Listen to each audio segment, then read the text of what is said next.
Tonight, the extended reach of Canadian wildfires, with smoke now expected to hit northern Europe.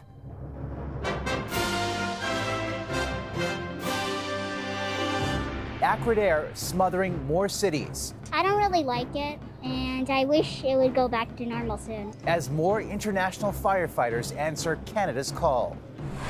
Donald Trump says he's facing criminal charges in the classified documents case. It's a hoax.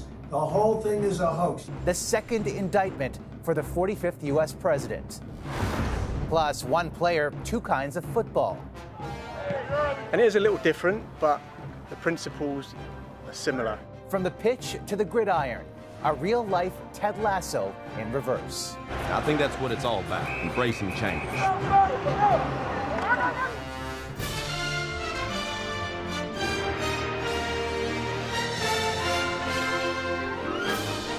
CTV National News with Omar Sachedina. Good evening, everyone. We begin with breaking news as we come on the air tonight and a consequential legal development in Donald Trump's fight to reclaim the keys to the White House. Trump says he's been indicted on charges of mishandling classified documents. I'm an innocent man. I'm an innocent person.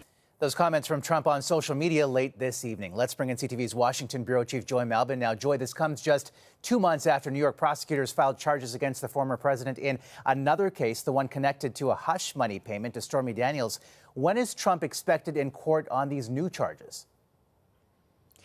Well, Omar, this is something we have never seen before. A former president indicted on federal charges. Those charges in New York are state charges, and it's historic. As you said, he broke the news himself on his social media tonight. Now, Trump is expected to arrive in court in downtown Miami next Tuesday. He'll be placed under arrest by the very government that he was elected to lead at one point, and is expected to plead not guilty. Now, this all has to do with his mishandling of those classified documents that were discovered in an FBI raid at his Florida home last August. Some of those files were marked top secret. And the latest revelation is that there is an audio tape of Trump talking about holding on to classified documents about a potential attack on Iran. Now, he faces 7 counts, likely conspiracy to obstruct, willful retention of classified documents, false statements, possibly even espionage. These are very serious charges, Omar. Now, Trump has used these legal battles in the past to rally his supporters. Are we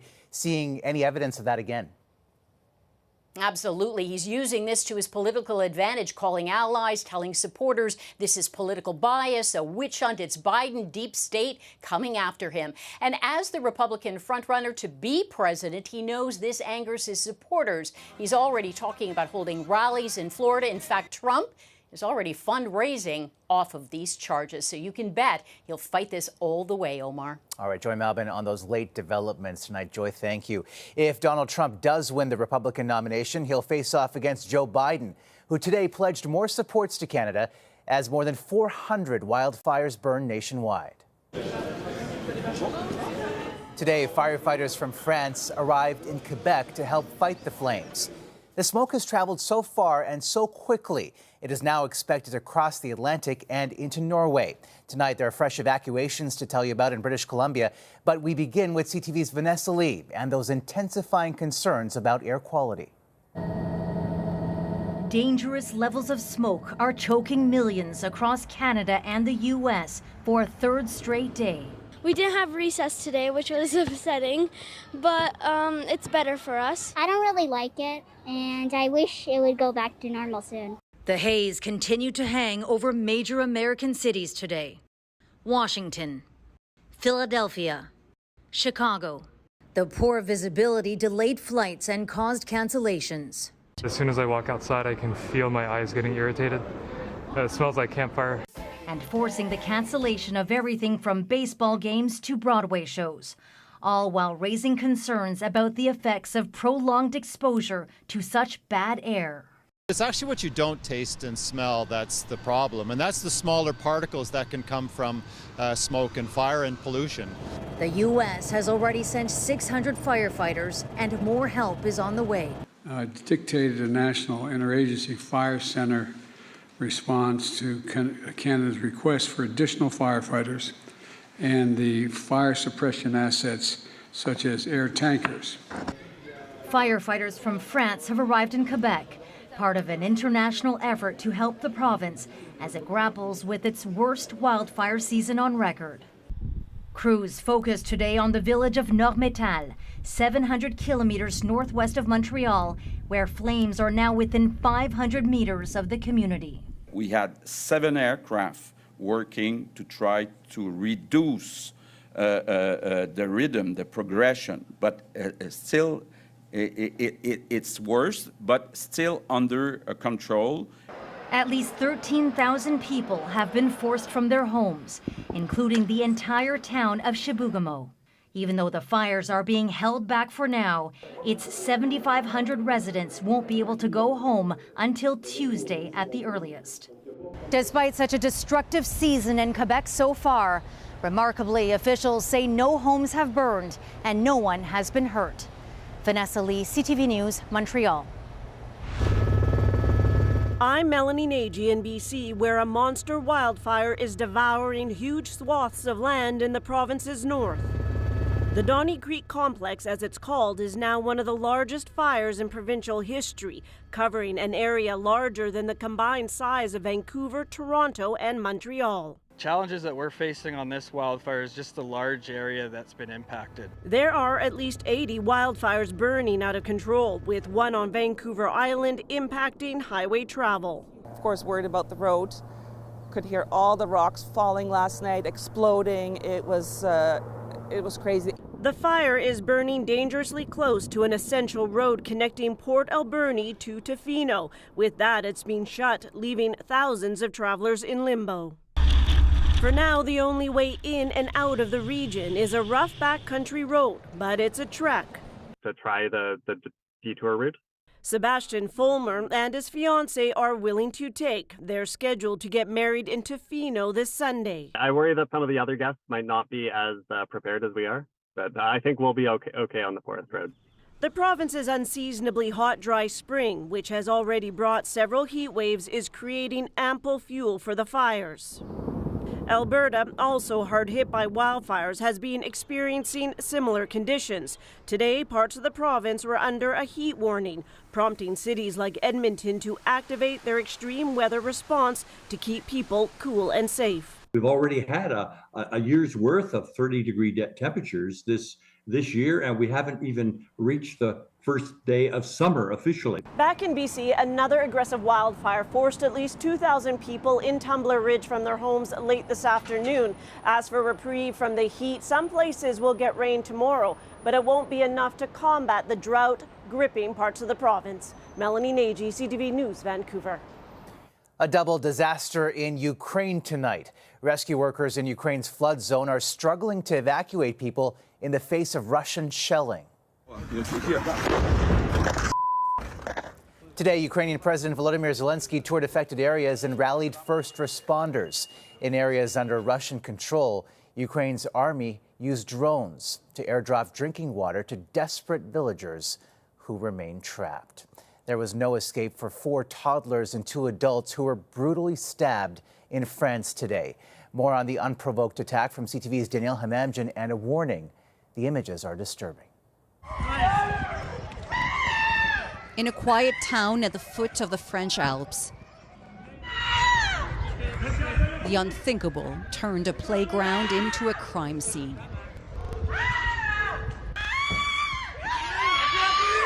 Eyewitness video shows a man clutching a knife and deliberately targeting children, even lunging at a child in a stroller. His wounded victims include 2 adults and 4 children, the youngest just 22 months old. Panic ensues. Within 4 minutes of the first 911 call, police arrived. The attacker, a 31-year-old, is taken down. He told them he was Christian. French media have identified him as Abdelmassi H., himself a father. Officials say terror was not a motive. He's a Syrian who's had refugee status in Sweden for 10 years, said the Prime Minister. He also applied for asylum in France. His request was denied just last week, a government official confirmed tonight. Running along the lake was former soccer player Anthony Letalec. All of a sudden, this mom says to me, "Run, run, there is a guy stabbing everyone."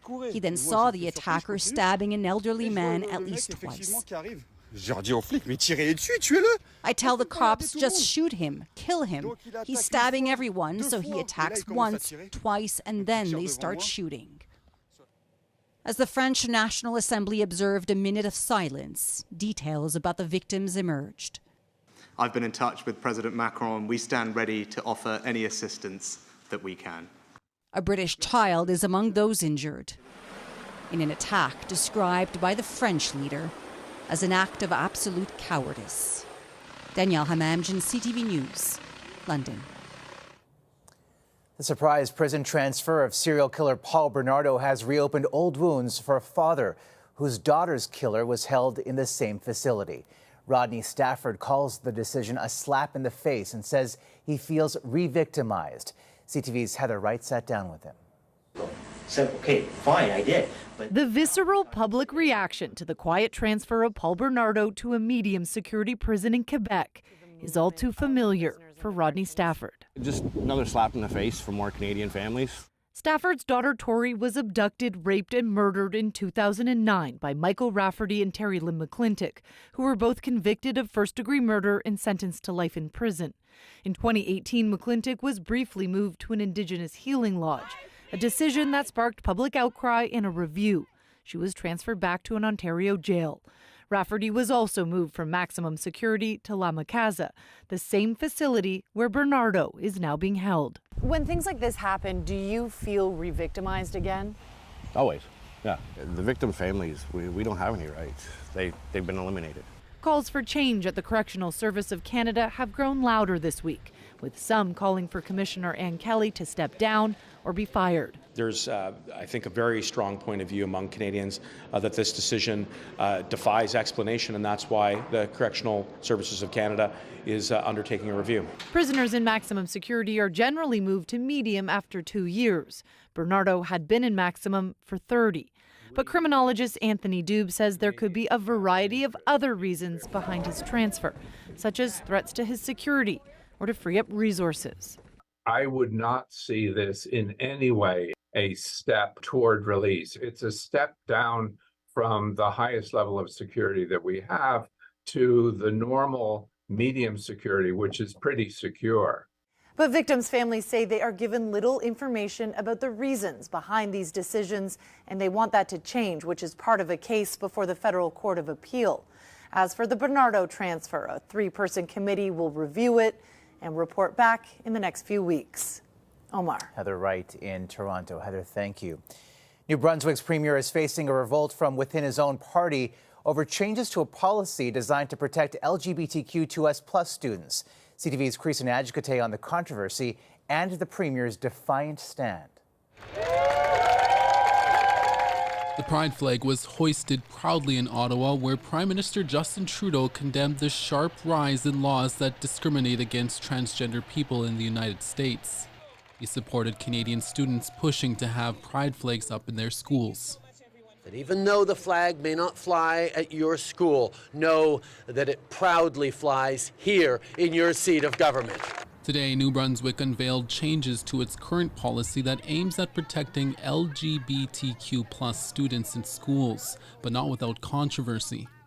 Under the reform policy 713, it is now no longer mandatory for teachers to respect chosen names and pronouns of children under 16 without parental consent.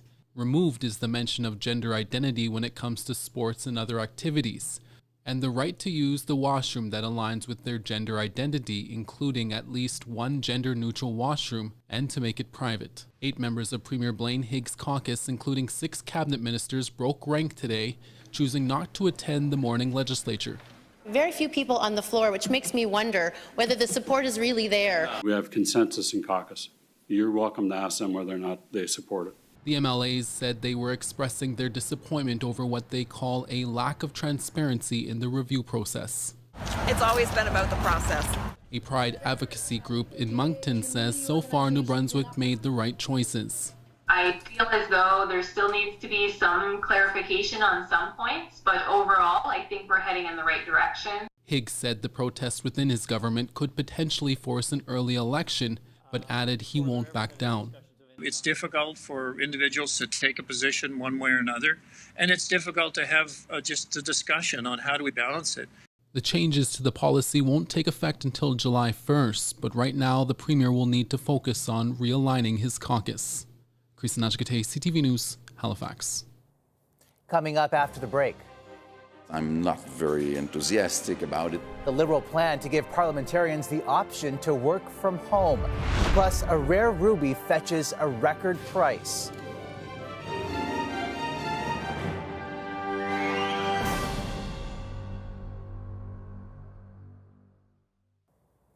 Liberal lawmakers are pushing for a pandemic necessity to become a permanent feature in Parliament, allowing members to work from home. CTV's Kevin Gallagher reports. In a place where some traditions haven't changed in more than a century, oral questions. The Liberals are proposing to make in-person attendance optional. I think this is an important moment for Parliament. We did get started a bit late. For the past 3 years, MPs have been able to attend virtually, a pandemic restriction necessity that could become a permanent reality. It makes our Parliament that much more family-friendly. If you're 5,000 kilometers away because there's an emergency in your riding and your mother is dying or you're sick, you can still represent your constituents, still vote on their behalf. Sorry. Though there have been bugs, from translation issues to voting problems, even some inappropriate moments. This is not the first time the member of Ponte has exposed himself while virtually attending a sitting in the House. The Bloc Québécois and the Conservatives say remote debates lack accountability. Doing that through a camera and a screen is not the same thing as being in the Parliament to discuss issues, answer questions, which they most of the time don't do. I think that MP should be in person in Parliament. A parliamentary budget officer study found hybrid Parliament saved $6.2 million in 2021 and reduced travel, cut carbon emissions by nearly 3,000 metric tons, the equivalent of taking 661 cars off the road each year. Thank you for that response. Last year, the Welsh and Scottish parliaments decided hybrid is here to stay. There is some flexibility. It might attract different kinds of candidates to thinking about running for office. With NDP support, the Liberals hope to pass these new hybrid rules before July. While the Conservative leader won't back them, Pierre Poilievre did vote virtually today on another bill. Kevin Gallagher, CTV News, Ottawa. Still ahead, potential for a star-studded strike. Hollywood actors threaten to join writers' picket lines, jeopardizing production.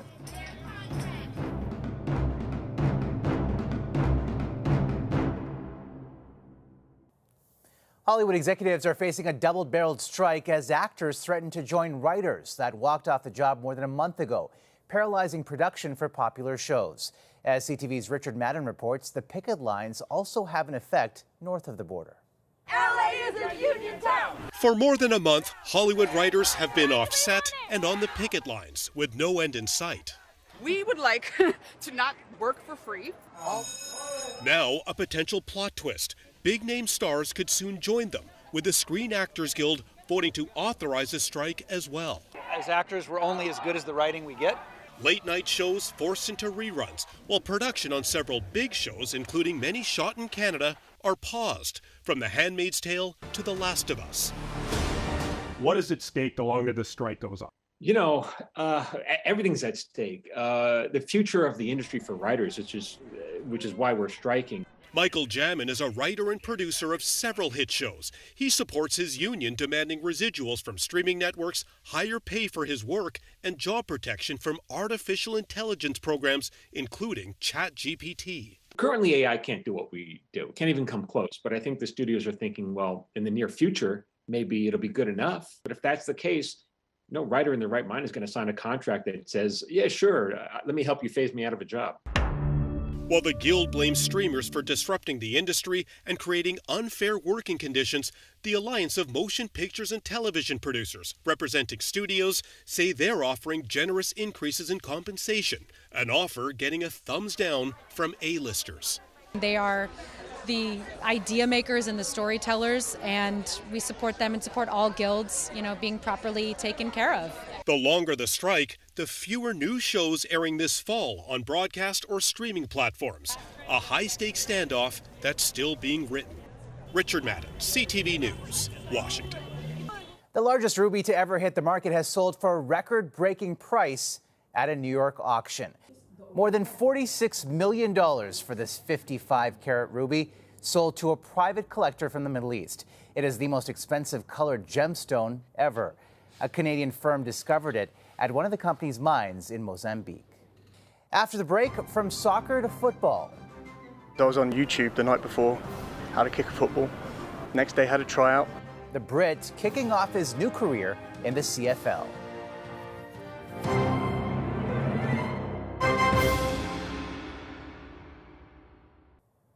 The quest for the Grey Cup is about to begin, and perhaps no one is more excited about his first game than a 36-year-old rookie.